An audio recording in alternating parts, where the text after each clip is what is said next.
First time ನನಗೆ ನಿಜ ತುಂಬಾ ಭಯ ಇತ್ತು ನನಗೆ. ಯಾಕಂದ್ರೆ ಈ ಪಾತ್ರ ಮಾಡೋದಕ್ಕಿಂತ ಹೆಚ್ಚಾಗಿ ನನಗೆ ಭಯ ಇದ್ದಿದ್ದು ಸ್ಮಶಾನಕ್ಕೆ ಹೋಗ್ಬೇಕು ಅನ್ನೋದು. ಯಾಕಂದ್ರೆ ನನ್ನ ಲೈಫಲ್ಲಿ ನಾನು ಸ್ಮಶಾನಕ್ಕೆ ಯಾವತ್ತೂ ಹೋಗಿರ್ಲಿಲ್ಲ. ಯಾಕಂದ್ರೆ ನಮ್ಮಲ್ಲಿ ಇದಿಲ್ಲ, ಸ್ಮಶಾನಕ್ಕೆ ಹೋಗ್ಬಾರ್ದು ಅಂತೆಲ್ಲ ಹೇಳ್ತಾರಲ್ಲ. ಮತ್ತೆ ನನಗೆ ತುಂಬಾ ಭಯ. ಈ ಸಿನಿಮಾ ಮಾಡೋಕ್ಕಿಂತ ಮುಂಚೆ ಸ್ಮಶಾನ ಅಂದ್ರೆ ಭಯ, ದೆವ್ವ ಅಂದ್ರೆ ಭಯ. ಅದೇ ತುಂಬಾ ಹಾರರ್ ಸಿನಿಮಾಗಳಂದ್ರೆ ಬಹಳ ಇಷ್ಟ ನನಗೆ, ನನ್ನ ಫೇವ್ರೆಟ್ ಅದು.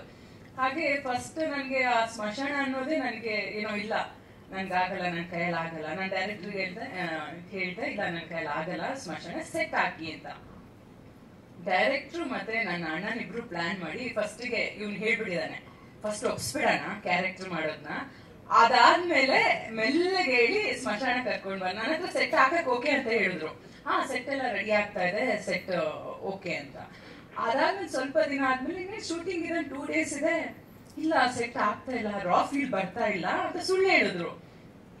ಮತ್ತೆ ನಾನು ಹೇಳಿದೆ ಇಲ್ಲ ಶೂಟಿಂಗ್ ಕ್ಯಾನ್ಸಲ್ ಮಾಡು, ಪೋಸ್ಟ್ಪೋನ್ ಮಾಡು, ಇನ್ನೊಂದು 20 days ಸೆಟ್ ಹಾಕ್ಬಿಟ್ಟು ನಾವು ಶೂಟಿಂಗ್ ಸ್ಟಾರ್ಟ್ ಮಾಡೋಣ ಅಂತ ಹೇಳಿದೆ. ಅಷ್ಟೊತ್ತಲ್ಲಿ ಡೈರೆಕ್ಟರ್ ಬಂದ್ರು.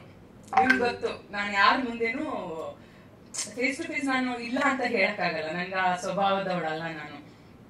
ಡೈರೆಕ್ಟರ್ ಮನೆಗೆ ಬಂದು ಮೇಡಮ್ ಸ್ಮಶಾನದಲ್ಲೇ ಶೂಟಿಂಗ್ ಮಾಡ್ಬೇಕು, ರಾ ಫೀಲ್ ಬೇಕು ಅಂದ್ರು. ನಾನು ಅನ್ಕೊಂಡಿದ್ದು ಯಾವ ಕರ್ಮಪ್ಪ ಈ ಡೈರೆಕ್ಟರ್ ಎಲ್ಲದಕ್ಕೂ ರಾ ಫೀಲ್ ಬೇಕು ಅಂತಾರೆ ಅಂದ್ಬಿಟ್ಟು ಅದಾದ್ಮೇಲೆ ಅವ್ರಿಗೆ ಹೇಳಿದೆ ಸರಿ ಆಯ್ತು.